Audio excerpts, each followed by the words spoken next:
Guys, I don't know what got into me. I woke up this morning needing to make cam clamps. So I went onto Onshape and I just made so many cam clamps. A cam clamp is a type of clamp that gets tighter very quickly in a very short amount of space. So instead of like a C clamp where you have to twist it and twist it and twist it and twist it, a cam clamp, you could just like pull 180 degrees and it's totally tight. It's those little things you find on bicycles that tighten your seat in one movement. So I'm testing how tight they could get and how much tolerance you need in order to have a snug fit into whatever you're trying to clamp.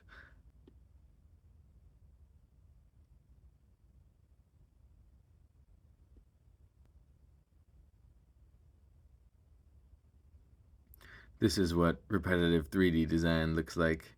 This took me about 2 hours. They're all slightly different with different curvatures to see which ones are the easiest and which ones are the best. And then here I made some other cool ones with some unique properties that we will speak about.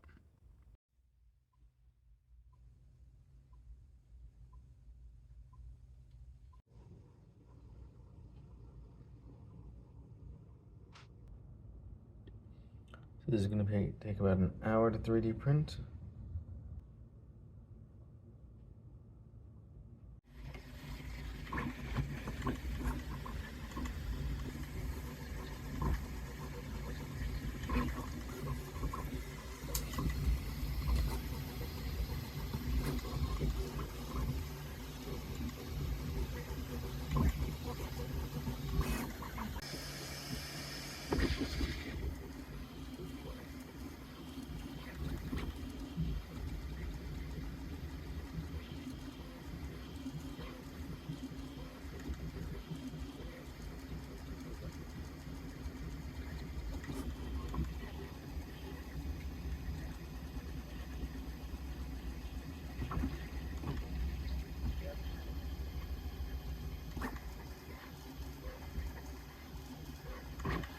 Guys, I am so happy the cam clamps work.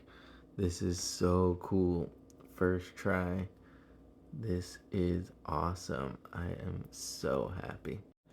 So I've been running a few experiments here, and I'm happy to say that they all work really well. Except for I didn't quite get the angle right on the curve, which I actually have no idea how to do, and I thought that would be like the easy part, but yeah, I don't know how to do that. So, and it's kind of causing a little bit of an issue. So first of all, it absolutely works. This is ballin'. Oh, come on. Yeah, but awesome. Totally works. Super happy about that. So we have a few different designs. They mostly just vary in right side to the center length and left side length. So that's basically the difference between them. I was trying to figure out how much tolerance you need, like how easy when you put it under and twist it.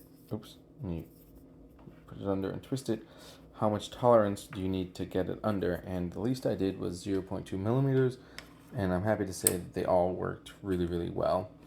From the small one to the really big one, they work really well. So you don't really need any tolerance for that. And then I tried doing the how far on the left side, and so these ones didn't work. This one worked, and yeah, I think the problem with these ones was just the angle of them. But this one's like a perfect fit, and this one too.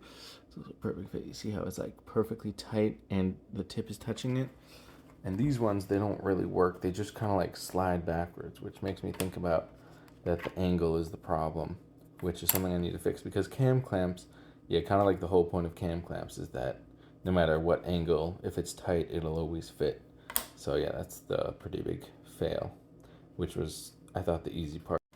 The next experiment was, first of all, with 3D printing, you don't actually have to make a round hole.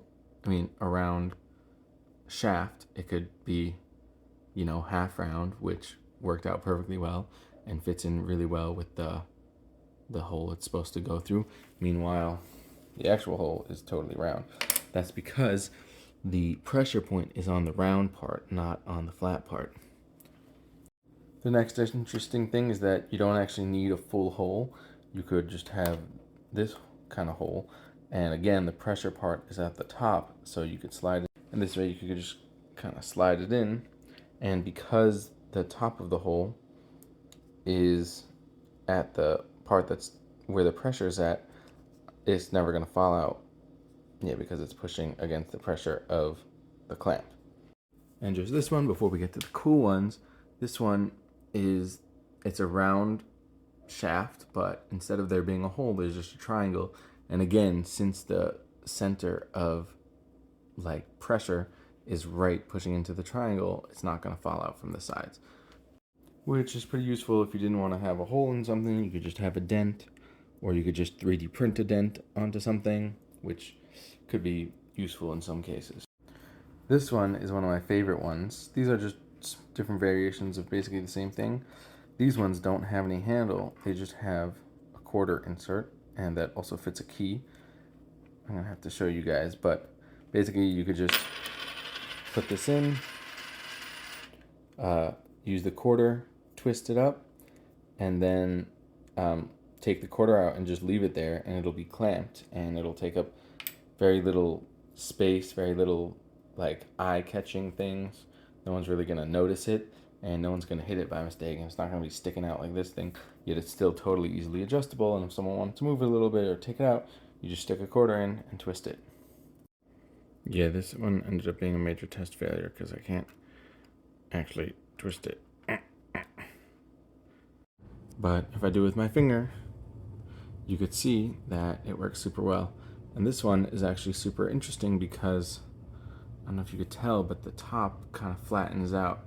So it has like a pressure point where it kind of just slides into, and then it gets stuck. You don't have to worry about it untwisting slowly. You can't really untwist unless you press it with your hand. So that's another experiment that was a complete success. As you can see, this one kind of flattens out on top versus this one, which is still round on the top. So yeah, it stays stuck in place. And you can use a quarter, so easy to pull in and out and unnoticeable. And then this one is a cool one. This one is a 90-degree one instead of a full 180-degree one like this one. Like this one, you put in like this, and then you twist it, and then you got the thick part. This one, you put in like this, and then you twist it, and you got the thick part. And it's good because it, again, just like this one, it kind of like sits flat, so it works super well. So yeah, I'm super happy about this, and I love cam clamps, and this is so cool. More to come, guys, more to come.